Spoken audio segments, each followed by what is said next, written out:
What if everything you were told about the trial of Derek Chauvin was a lie? Today, we're launching one of the most important multi-part series we've ever produced at this company. We're examining the terrible miscarriage of justice that took place in the case of former Minneapolis police officer Derek Chauvin.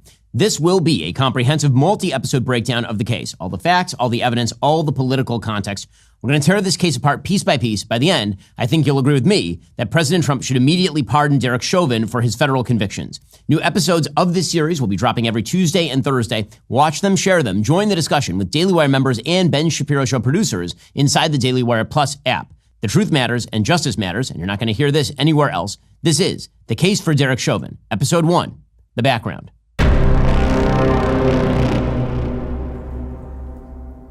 Like everyone else in America, I first saw the tape of Derek Chauvin and George Floyd on May 25th, what appeared at the time to be 9 minutes of a police officer's knee on George Floyd's neck.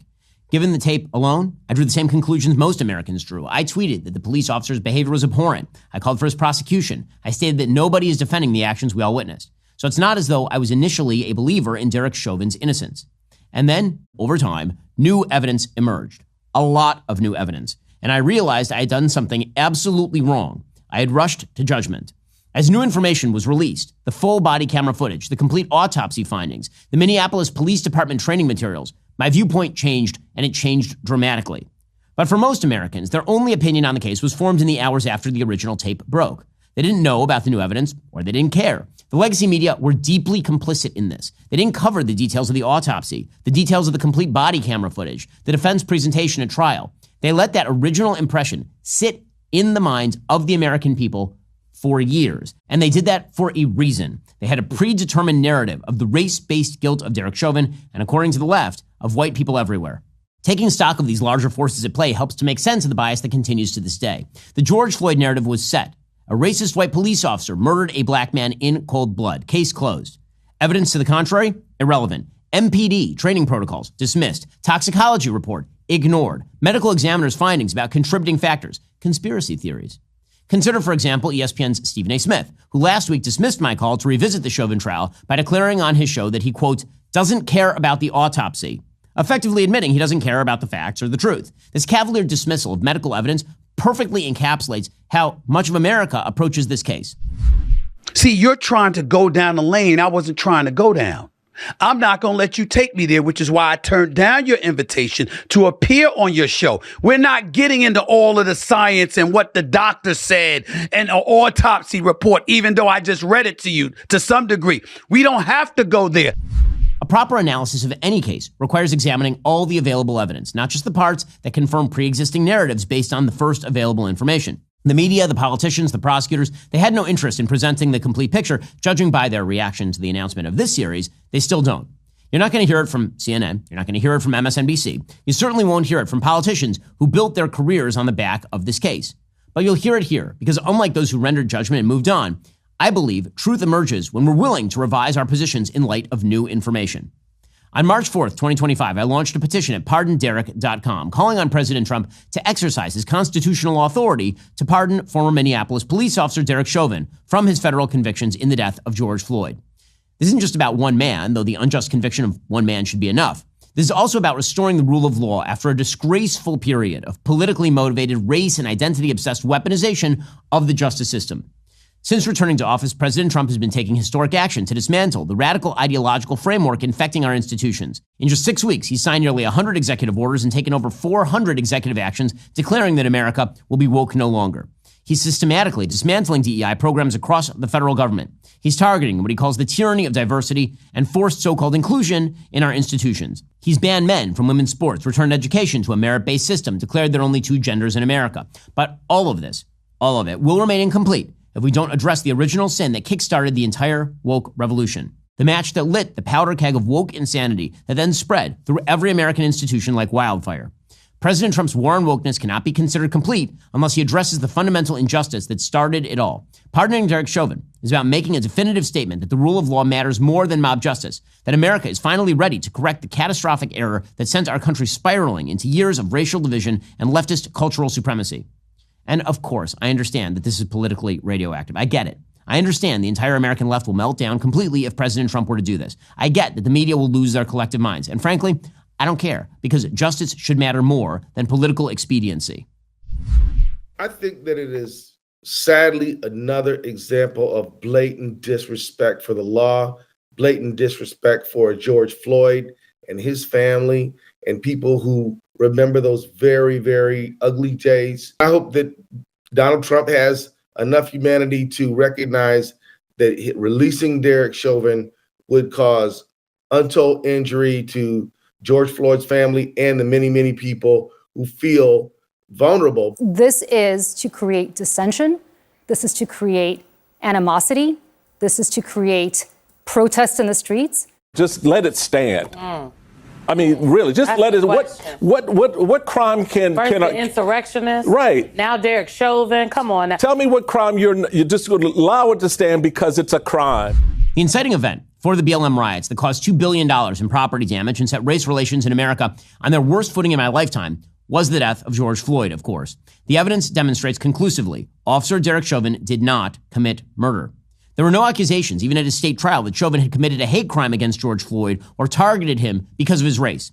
Nonetheless, on the basis of extraordinarily scanty evidence, with massive pressure on the jury, the mayor of Minneapolis spoke out in support of a $27 million settlement approved by the Minneapolis City Council to the Floyd family immediately before the trial. Joe Biden suggested Chauvin was guilty before the verdict. Jurors were being openly threatened. Derek Chauvin was convicted on state charges and then pled guilty to federal charges on unreasonable use of force. Why is the man who killed George Floyd not in jail? They're a good family, and they're calling for peace and tranquility, no matter what that verdict is.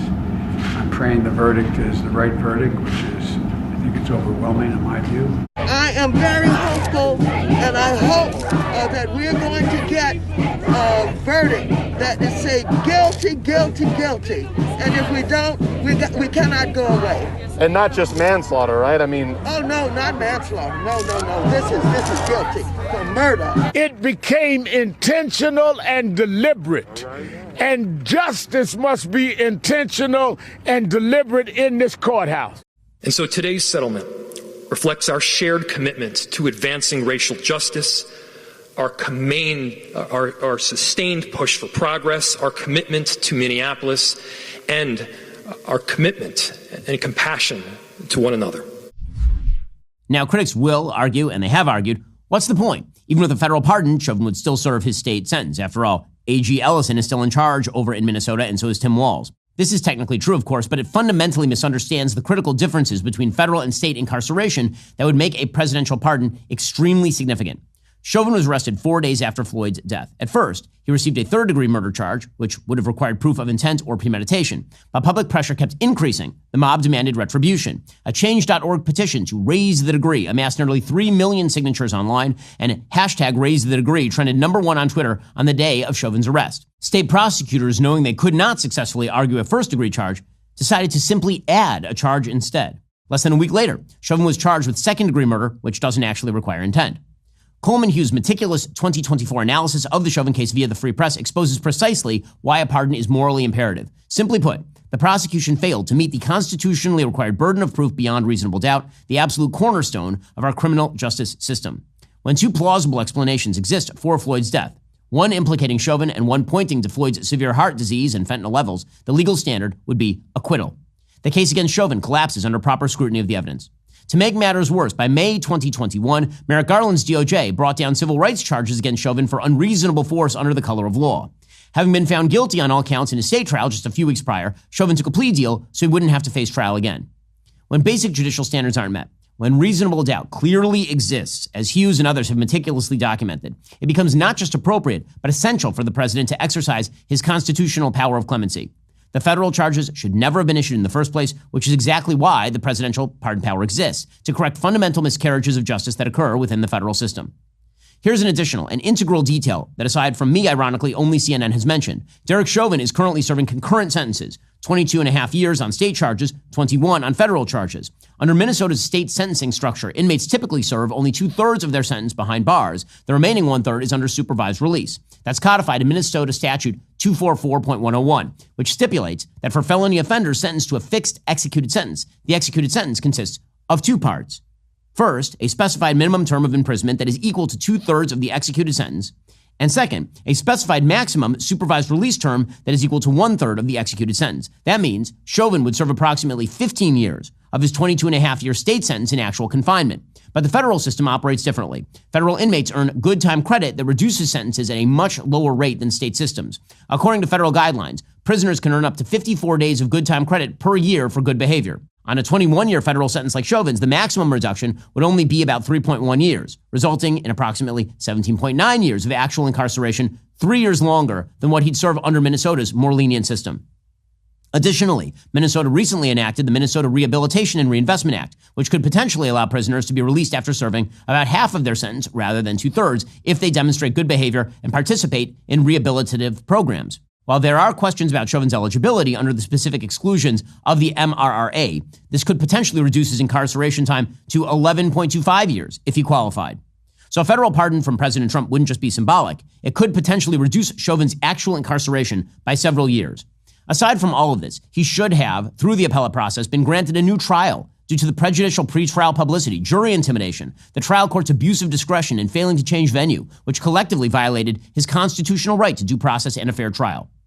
Before we continue, it's now essential to understand who Derek Chauvin was before that fateful day, because the media has shown absolutely zero interest in presenting a fair portrait of the man they've demonized. We'll get to more on this in a moment. First, you could be saving a fortune every month by switching on over to Pure Talk. That's right, Pure Talk. My cell phone company is cutting the fat from the wireless industry. For just $35 a month, you can get unlimited talk, text, and 15 gigs of data with Hotspot on America's most dependable 5G network.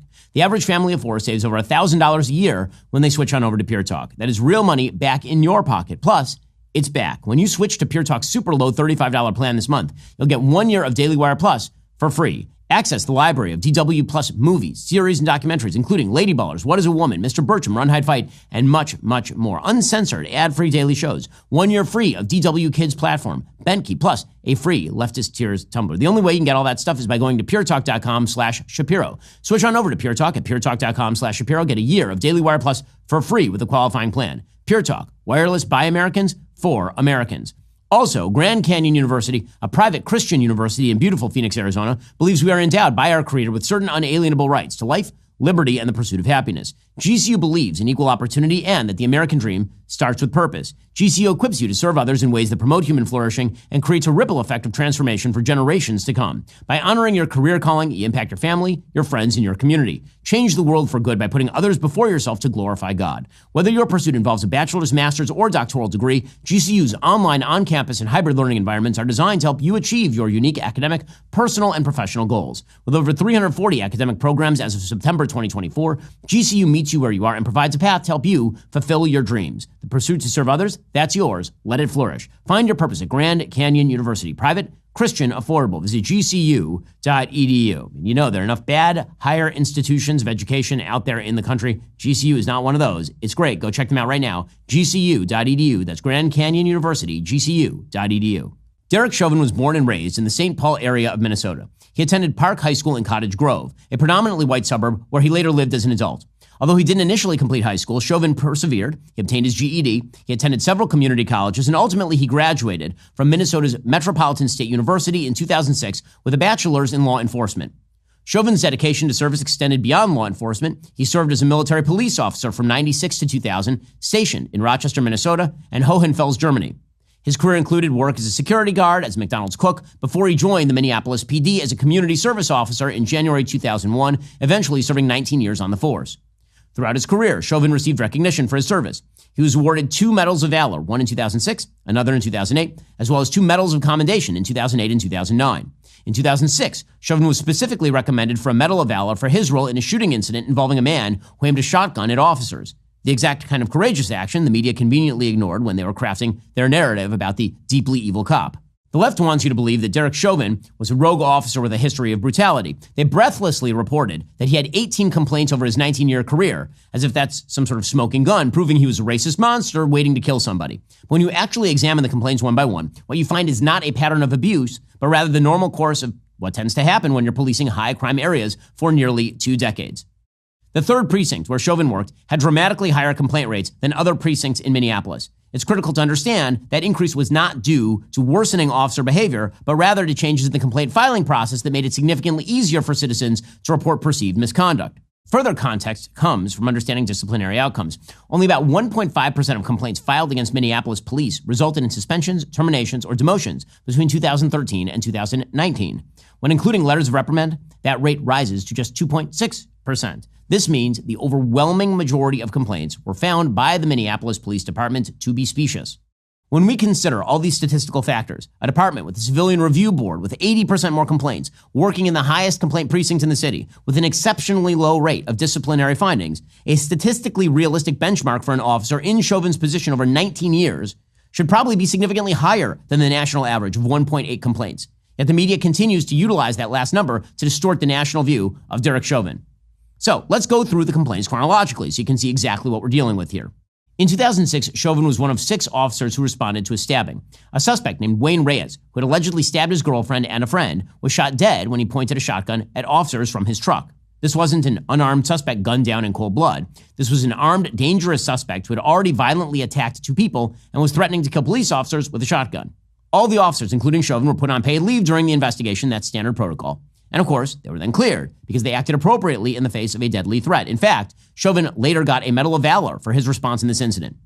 The media conveniently omits that Chauvin was commended for this incident. They prefer to count it as a complaint without providing the context that would show that he was doing exactly what police officers are actually supposed to do: protect the public from violent criminals. That same year, in 2006, Chauvin and 7 other officers were named in a federal lawsuit filed by an inmate at the Minnesota Correctional Facility.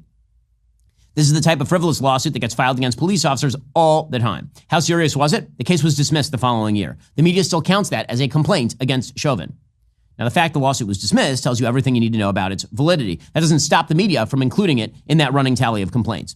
In 2007, Chauvin received one of his only formal disciplinary actions for a traffic stop involving a female driver from Minneapolis who was allegedly going 10 miles an hour over the speed limit.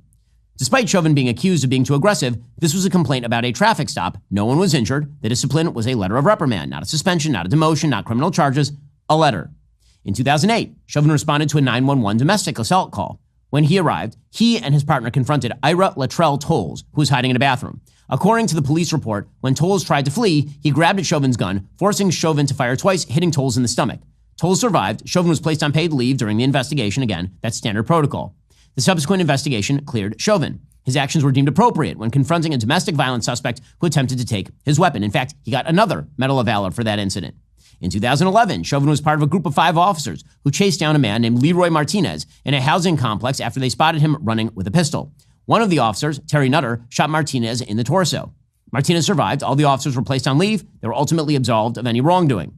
Police Chief Timothy Dolan explicitly stated the officers acted appropriately and courageously. Again, this counts as a complaint against Chauvin according to the media, despite the fact he didn't fire his weapon and was officially commended for his actions. In 2013, Chauvin and another officer witnessed a white male teenager shooting a Nerf dart out of a car window as part of a Nerf gun game among teenagers. When the teenagers arrived at the home of 17-year-old Christopher Berg, Chauvin and the other officer confronted them. According to Berg, at least one officer drew a gun. They allegedly forced him into their car, shouting obscenities and berating him. Clearly, the police officers were responding to what could have initially appeared to be a real weapon. When Chauvin observed what appeared to be something fired from a moving vehicle, he was operating in a context where, unfortunately, drive-by shootings were not abstract possibilities, but regular occurrences that did injure and kill Minneapolis residents, including kids. His initial threat assessment, while it was wrong in this specific case, reflected the dangerous reality of policing in an area where objects fired from vehicles frequently meant bullets rather than foam darts. In November 2013, Minneapolis police pulled over LaShawn Braddock shortly after midnight based on a warrant.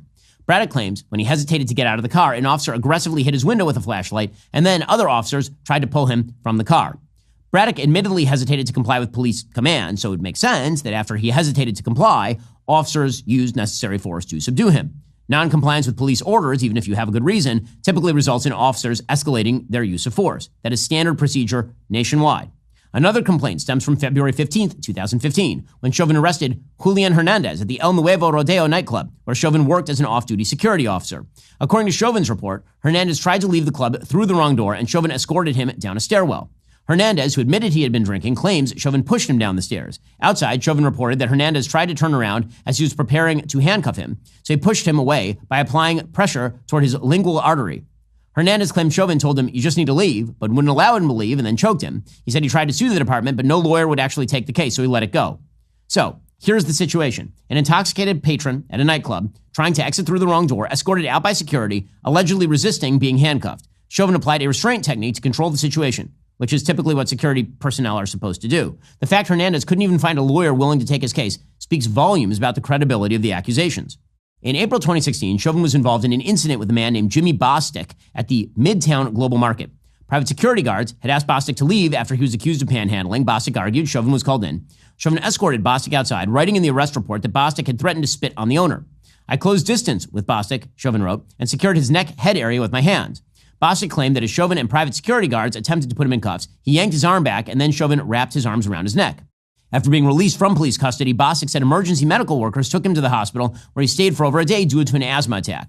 The disorderly conduct charge against him was eventually dropped. Bostic admitted to pulling his arm away when officers were trying to handcuff him. That is called resisting arrest, and it typically justifies the use of physical restraint techniques.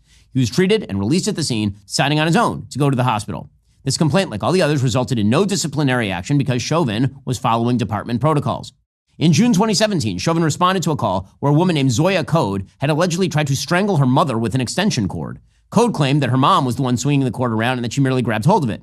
According to prosecutors, based on Chauvin's report and body camera video, Chauvin told Code she was under arrest and grabbed her arm. When she resisted, the two officers placed her in handcuffs, then picked her up and carried her outside the house face down. Chauvin then knelt on the side of Code's neck for less than 5 minutes until backup arrived, as per Minneapolis police protocol.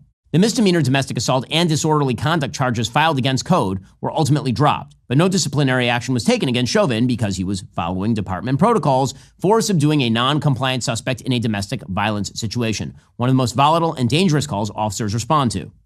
In March 2019, Chauvin was involved in an incident with a man named Sir Riley Pete. According to the arrest report written by Chauvin, Pete was wandering around a gas station asking officers for a ride. After Pete refused to take his hands out of his pockets, an officer tried to grab him and they scuffled. Chauvin then sprayed Pete with pepper spray and restrained him, pinning him face down on the ground by kneeling on his lower back. Pete was arrested on charges of misdemeanor obstruction of the legal process and disorderly conduct, but court records are unclear about the outcome. Records show Pete has a history of court-ordered treatment for mental illness. Again, this is a situation where a suspect refused to take his hands out of his pockets when ordered to do so by police, a major red flag that could indicate the presence of a weapon. Chauvin used appropriate force to subdue a non-compliant individual who could have posed a threat to officer safety.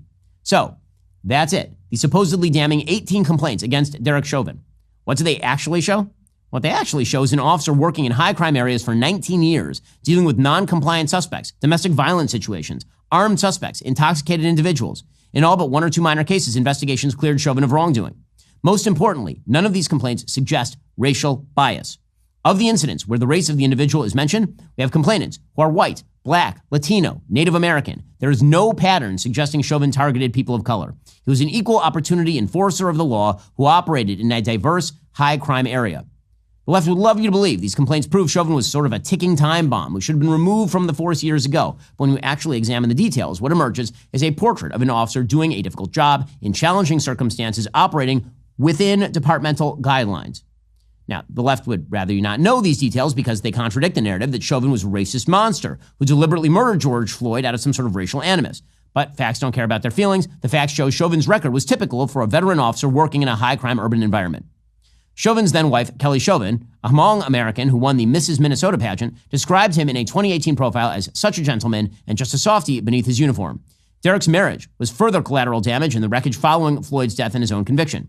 After revealing she hasn't been able to find work or resume her career as a realtor because of threats and her own fear of exposure over the case, experiencing vandalization of both the Chauvin's homes in Minnesota and Florida, and facing significant online harassment, receiving hateful online remarks, with some labeling her a self-hating Asian, making derogatory comments about her interracial marriage, she ultimately ended up filing for divorce just 1 day after Chauvin was arrested and charged with third-degree murder, also requesting to change her last name. Now let's discuss the other side of the coin, the alleged victim, George Floyd. George Floyd was born on October 14, 1973 in Fayetteville, North Carolina, to George Perry and Larcinia Sissy Jones Floyd. When Floyd was 2 years old, his mom moved with Floyd and his 4 siblings to Houston, Texas after his parents separated. The family settled in the historically black neighborhood of Houston's 3rd Ward in the CUNY Homes public housing complex. To understand George Floyd's background, you really need to understand the reality of CUNY Homes, the public housing complex where Floyd spent his formative years. This wasn't some idyllic community with a few challenges. This was Houston's oldest public housing development, a crime-ridden environment that residents themselves describe as horrible and like a hellhole. The statistics are staggering. 8 homicides in just the last 12 months, a 4-year homicide rate of nearly 62 per 100,000 residents, and approximately 25 homicides in the vicinity over just 4 years. Gang activity is so prevalent, residents report being approached by gang members warning them to go inside because they're about to start shooting. Residents live in what they describe as rat-infested apartments, with one resident explaining she's too afraid to report the violence, fearing retaliation. This is the kind of environment that shaped George Floyd's early life. A place so troubled, it recently received a $50 million federal grant just to demolish and rebuild it entirely. Floyd was known as Perry as a child, later Big Floyd due to his height. At the time of his death, he was 6 feet 4 inches tall and weighed 223 pounds. He showed athletic promise in high school. He played basketball and football. His football team even advanced to the Texas State Championships in 1992. He graduated from Yates High School in 1993, and he received a basketball scholarship to South Florida Community College, making him the first of his siblings to pursue higher education. Later on, he would transfer to Texas A&M's University Kingsville campus in 1995. Eventually, he dropped out. He worked as a truck driver, a security guard for the Salvation Army shelter in Minneapolis, and as a bouncer at a bar. At the time of his death, he had 5 children with different women, ranging from 22 to 6 years old. As he entered adulthood, Floyd's life took a really troubled turn. By the time of the incident with Derek Chauvin, Floyd had accumulated a really lengthy criminal record. He had been incarcerated multiple times, 10 months in 1998 for theft with a firearm, 8 months in 2002 for cocaine possession, 10 months in 2004 for cocaine again, from 2009 to 2013 for aggravated robbery with a deadly weapon. That last conviction stemmed from a home invasion in which Floyd pressed a gun to a woman's abdomen while his accomplices ransacked her home. Floyd had been arrested a total of 9 times. Let's examine each of those arrests and incarcerations chronologically. This is not about demonizing George Floyd. It's about understanding the full context of who he was, something the media has actively worked to prevent. Floyd's documented criminal history begins August 1997 with his first drug arrest in Houston. He was charged with delivery of a controlled substance, specifically less than a gram of cocaine, that's still a felony in Texas. This wasn't just possession, it was distribution. He was released on a $4,000 bail bond.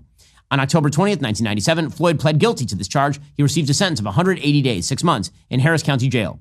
Records show he received 29 days of time served credit. He still spent approximately 5 months behind bars for this first documented offense. So let's pause here to note, by age 24, Floyd was selling cocaine. This wasn't some youthful indiscretion or minor mistake. It was a serious felony. It involved distribution of narcotics. Just 1 year later, Floyd was arrested again.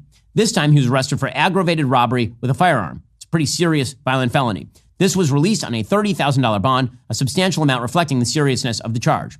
Floyd ultimately pled guilty to theft rather than armed robbery, likely as part of a plea bargain. On February 11, 1999, he was sentenced to 10 months in state jail. Records show he received credit for 70 days of time served. On October 22, 1998, while presumably still out on bond, Floyd was arrested yet again, this time for theft, classified as a Class B misdemeanor in Texas. He pled guilty to that charge. On December 14, 1998, he was sentenced to 10 days in Harris County Jail. Records indicated he served 2 days of that sentence. On August 29, 2001, Floyd had another brush with the law when he was arrested for failing to identify himself to a police officer. That's a Class B misdemeanor in Texas. He was released on $3,000 bond. 2 days after his arrest, on August 31st, 2001, Floyd pled guilty and was sentenced to 15 days in Harris County Jail. Records show he served only 3 days of that sentence. On April 23rd, 2002, Floyd was arrested for criminal trespassing and sentenced to 30 days in jail. On October 29th, 2002, he was charged with felony possession of a controlled substance, again, less than a gram of cocaine. He was initially released on $5,000 bond that was later increased to $15,000, probably due to the violations of his release conditions. Floyd was formally indicted December 10th, 2002. He pled guilty March 3rd, 2003. He was sentenced to 8 months in state jail. Records show he received credit for 92 days of time served. It's noted he waived his right to appeal. The mention that no permission to appeal granted suggests there may have been some attempt to challenge aspects of the case. Floyd ultimately pled guilty. He received a 10-month state jail sentence.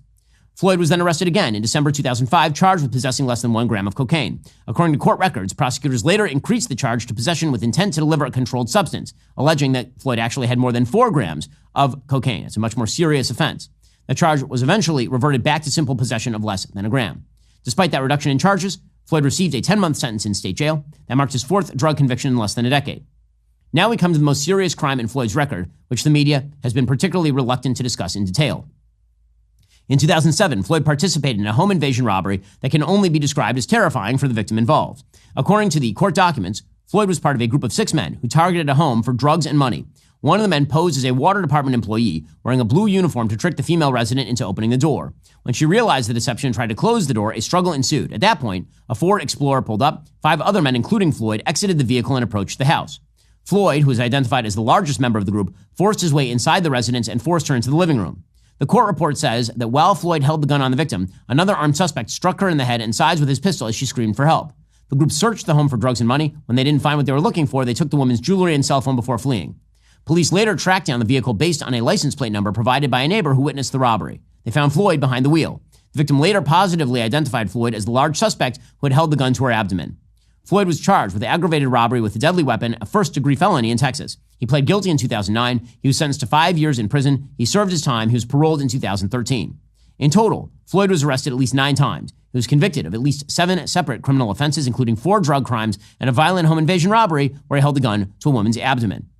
This was obviously a persistent pattern of serious criminal behavior spanning for more than a decade. Floyd spent significant time incarcerated.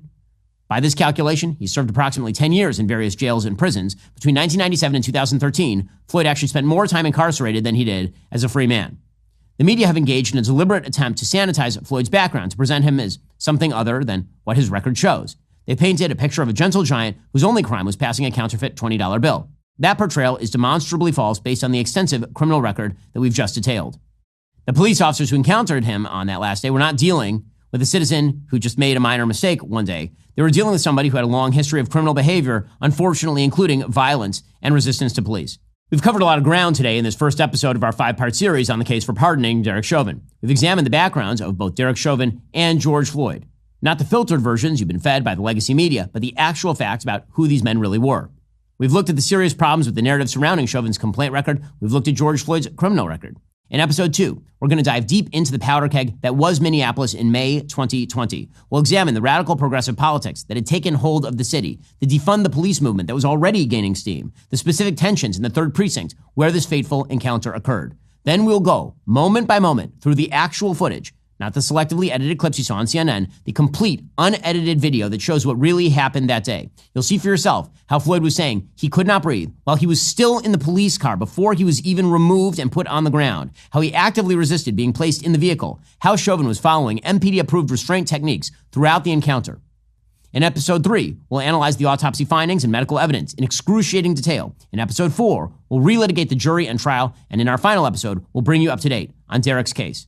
And I'll continue to beat this drum. This is about more than just Derek Chauvin. This is about whether we're going to be a nation of laws or a nation where mob justice prevails.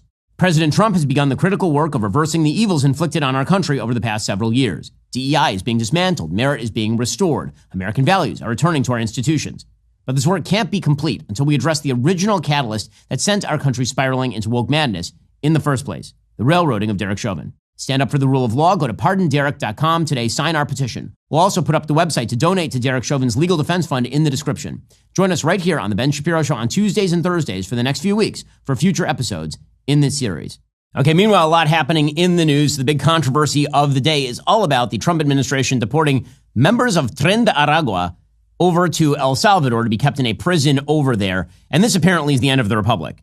Now, I understand that the Trump administration is certainly attempting to drive a narrative here, and Democrats are falling right into it. The narrative the Democrats are trying to suggest is that President Trump is willy-nilly ignoring the law, that he's running roughshod over the lower court judges, and that he's going to just destroy the judiciary and all of this sort of thing. Well, the problem is, of course, that the precedent has already been set for ignoring the judiciary, considering the Biden administration did it with a high level of regularity with regard to, for example, student loans. And not just lower court judges, but actually like the Supreme Court of the United States. Every time the Supreme Court would say, you are not allowed to simply alleviate student loans, the Biden administration would say, but we are. And then they try to find a different way around the Supreme Court. They did the same thing with, for example, affirmative action.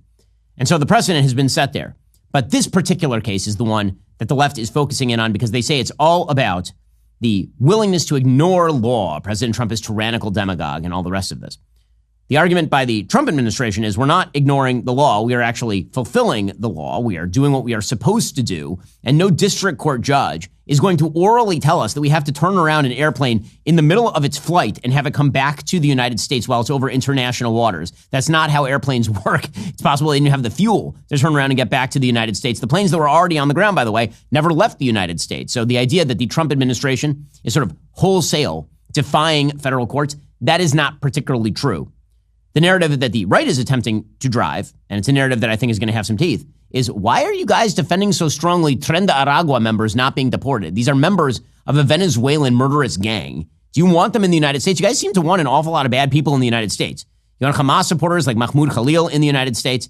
It now turns out that the left wants fans of Hezbollah in the United States. There's a big controversy that broke out yesterday because there was a Brown University professor who was deported, and the left claimed that this was yet another horrifying violation of First Amendment rights. The problem is that the reason this person was deported, her name is Rasha Alawiya.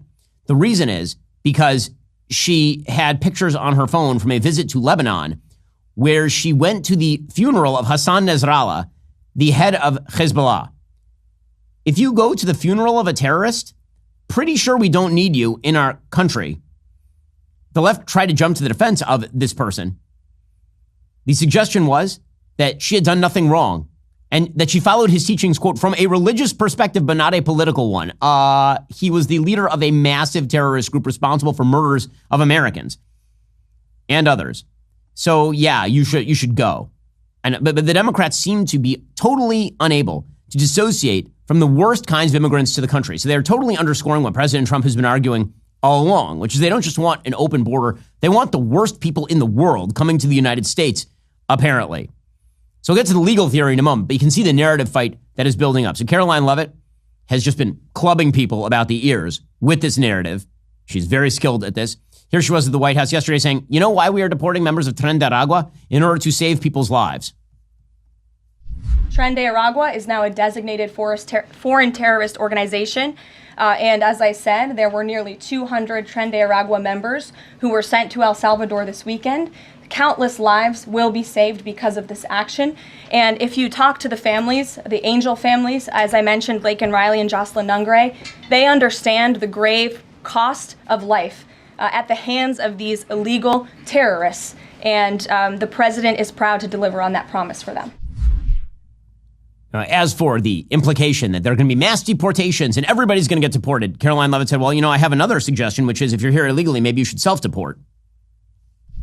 To your second question about the CBP Home app, I would have to check in with the Department of Homeland Security, but it's a great question, and we're very proud to repurpose this app, which the Biden administration abused to facilitate the mass illegal entry of illegal immigrants into our country. It was like a fast pass at Disneyland. That's not happening under this administration. We are encouraging illegal immigrants to actively self-deport to maybe save themselves from being in one of these fun videos.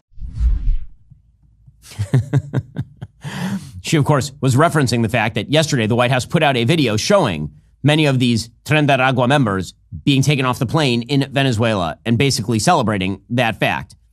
Okay, so there's a French MP, and count on the French to be as obnoxious as humanly possible. A French member of parliament suggested that the Statue of Liberty should be disassembled and taken back given the United States' lack of warmth toward illegal immigrants who are members of gangs as well as terror supporters. And she had some words for the French. And listen, I'm always here for dunking on the French. I mean, the French always deserve it. There's never a situation in which the French do not deserve to be dunked upon. Absolutely not. And my advice to that unnamed low-level French politician would be to remind them that it's only because of the United States of America that the French are not speaking German right now. So they should be very grateful to our great country. Fact check. True. Absolutely. By the way, twice. So, again, very enjoyable. This whole narrative, the Democrats seem, again, they keep to just they're stumbling headlong into it, is the idea that they want the worst people in the world staying in the United States. And many of the angles that are being used in order to attack what the Trump administration is doing here are really stupid political angles. So, for example, Tom Homan, who, I love Tom Homan, he's the border czar. On a personal level, I find him just amusing and charming. He's wonderful. The president has invoked, in order to deport Tren de Aragua members, the Alien Enemies Act of 1798. Okay, and so many people are saying, well, that's a really, really old act. You're calling it an invasion. Venezuela isn't really invading. How can you invoke an act this old? And Tom Homan's like, well, actually, we use old laws all the time.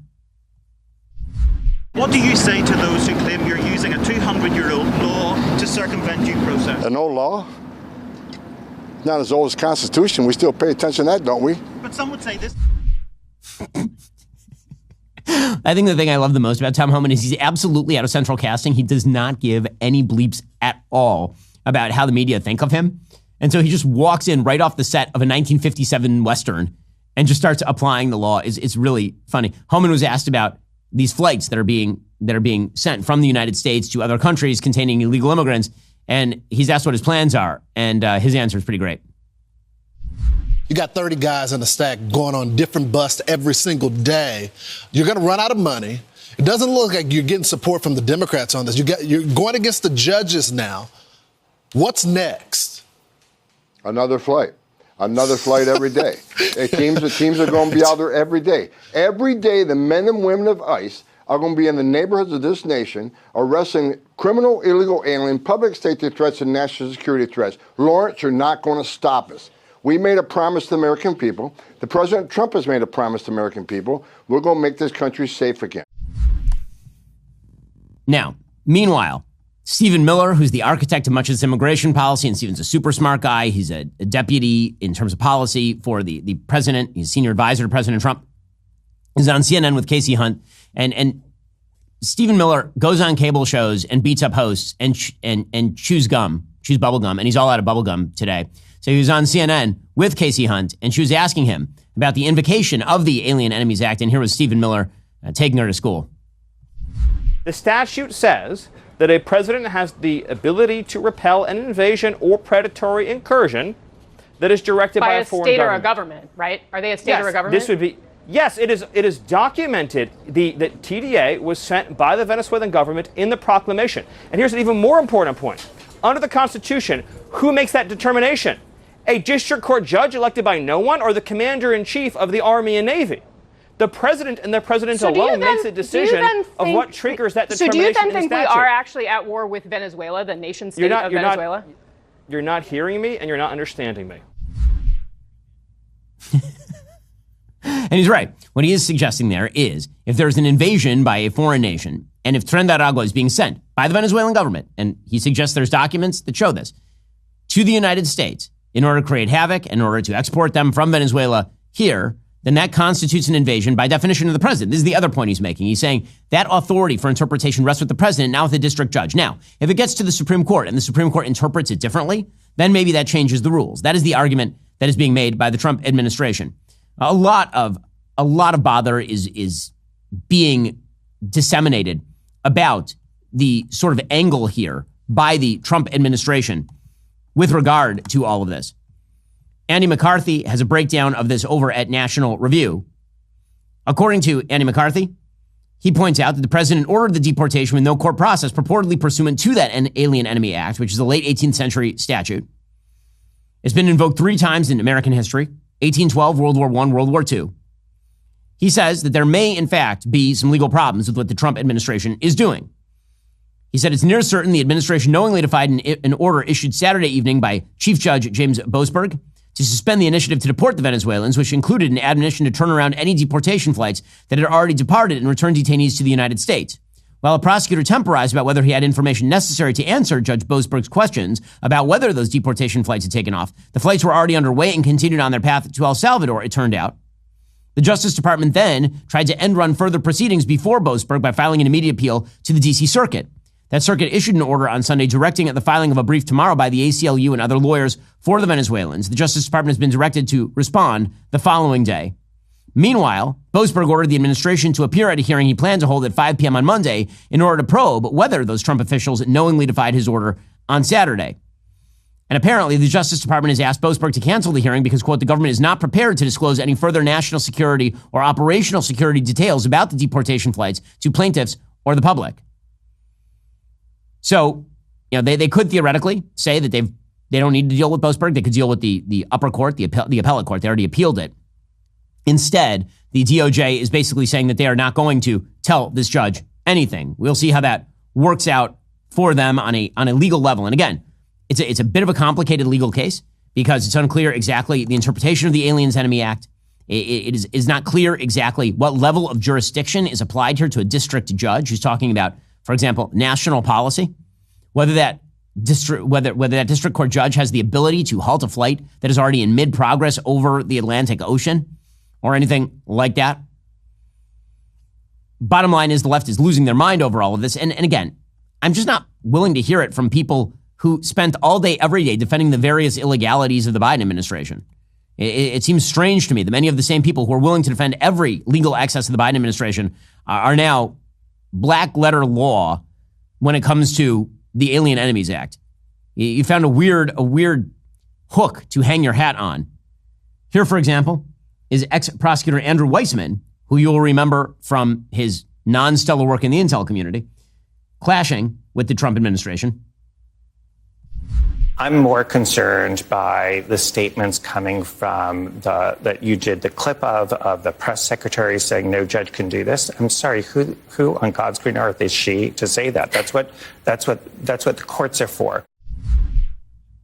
Okay, well, I mean, she can say whatever she wants. She does have a right to free speech. Who is she to say that? The same kind of person that you are to say anything. I mean, that would be the actual answer. By the way, Weissman was the person who was second in command in the Mueller report, in the Mueller investigation. So stellar job there, sir. Meanwhile, CNN's Elliot Williams was also flabbergasted by the Trump DOJ.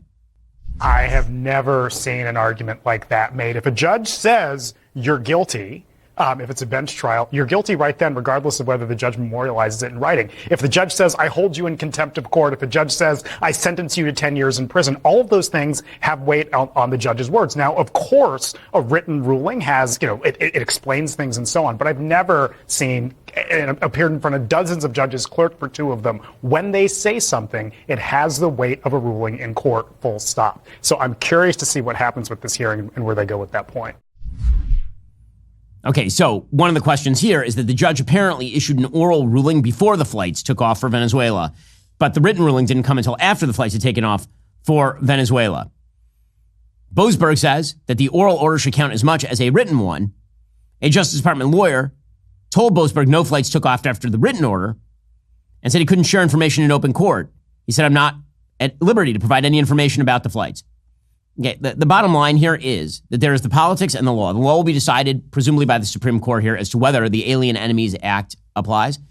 The Supreme Court is going to have to speak at some point about what jurisdiction district court judges have to provide temporary injunctions over national policy. This is becoming more and more of an issue because more and more district court judges are signing into chat to basically bar action by the Trump administration. They never would have barred under the Biden administration. And being able to issue these temporary restraining orders sort of willy-nilly is going to hold up the business of government unless the Supreme Court rules that they actually have the ability to do so. The Supreme Court deferred action on that just a couple of weeks ago. So they need to reverse themselves. They actually need to start talking about this pretty openly. Meanwhile, President Trump has been upping his language with regard to Iran. President Trump said on Monday that he would hold Iran specifically responsible for any future attacks by the Houthis in Yemen. He posted to social media, quote, every shot fired by the Houthis will be looked upon from this point forward as being a shot fired from the weapons and leadership of Iran. Iran will be held responsible and suffer the consequences, and those consequences will be dire. This, by the way, is the correct approach. The Houthis are, in fact, a proxy terror group for Iran, and Iran has been hiding behind those proxy terror groups for literally decades, doing untold harm, chaos, damage, carnage to Americans, by the way. And so threatening the Iranians directly, you better cut this out, or your nuclear facilities are not going to exist tomorrow morning. That makes perfect sense. Again, I'm going to say it for the 1,000th time here. No one is looking for a boots-on-the-ground war with Iran. Good news. That's not what it takes in order to actually damage Iran, both economically and militarily. Iran's skies are completely open right now. All it would take is one single B-2 sortie over Iran to finish its nuclear facilities. Finish them. Like into the ground, finish them. That does not spur a broader regional war because Iran doesn't have the resources to pursue that war right now. It certainly does not pursue a war with the United States in which the mullahs are all dead in the first 24 hours of the war. That is not a thing that is going to happen. And people who are telling you otherwise are lying to you, full stop. That is not a thing the Trump administration wants. It's not anything anybody wants.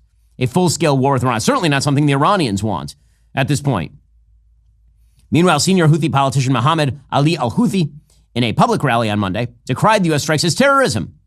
He says it's not terrorism when you fire drones at random shipping lines. It is terrorism when you kill the people who are firing drones at the ships that carry cargo. He said to Trump, we say, you have failed and you do not scare us. Do as you wish. We fear no one but God. Well, hopefully he can be united with God as soon as humanly possible. That seems like that would be a useful thing. Meanwhile, the ceasefire in Gaza is officially over. It is over because Hamas continued to walk away from all efforts to extend the ceasefire. Hamas basically insisted that as a condition of the release of the remaining hostages that it is holding, including an American, Don Alexander, that in exchange for that, Israel would have to end the war and leave Hamas in control of Gaza. And Israel said no, and the United States also said no. And then Hamas continued to maintain that, and they were dragging out the process so they could rearm. Late yesterday, there was news that broke that Hamas was planning apparently some sort of ground incursion into Israel again. They're going to try and break through the border between Gaza and Israel. And Israel responded with heavy fire in Gaza, specifically targeting terror leaders. These were highly targeted strikes. Immediately, Hamas released their usual false bevy of statistics. 300 people killed. We have no evidence of how many people actually were killed. That is unclear at this point. The IDF took out some of the top leaders of Hamas. They took out some of the top leaders of Islamic Jihad as well. And then they put out a statement saying that these will intensify. The strikes will intensify until you are back at the table talking about the release of these hostages. The IDF had issued evacuation orders for some areas of Gaza. Naturally, the Europeans condemned all this because the Europeans have a very easy time condemning the Israelis for defending themselves and going after terrorists, and they have a very difficult time condemning actual terrorists. They are too busy standing for them. The spokesperson for Palestinian Islamic Jihad was killed in the IDF strikes, apparently. So too was one of the top leaders of Hamas in those strikes. And of course it was going to have to go this way because Hamas was never going to give up the hostages, short of some unpalatable deal in which they remained in control of Gaza, and Israel was never going to allow that. As I said all along, when it came to these hostage negotiations brokered by the United States under President Trump, all along, there was never going to be phase two. Phase two was not a possibility. Phase one was the release of certain hostages for a certain amount of time. At a certain point, that was going to hit the end of the road, and Israel is going to have to go back in and finish off Hamas. And that appears to be what is happening right now, short of Hamas making some sort of major concessions by releasing more of the hostages. The media, by the way, are trash and continue to simply report whatever false numbers are put out by Hamas as soon as humanly possible. Well done to our legacy media who've been eating up the propaganda like the latter end of the human centipede for decades now in this particular conflict. All right, coming up, we're going to jump into the vaunted Ben Shapiro Show mailbag. First, you have to become a member. We have so much great stuff. Pendragon is coming, and man, I've seen some of the cuts. Unbelievable. So good. So, really, like amazing stuff. We've got everything. We got Backstage Live. We got Morning Wire. Am I Racist? What is a Woman? All of our other Run, Hide, Fight. We've got all access with people like me. But the only way you can do any of that stuff and join us is to join Daily Wire Plus. If you're not a member, become a member. Use code Shapiro at checkout for 2 months free on all annual plans. Click that link in the description and join us.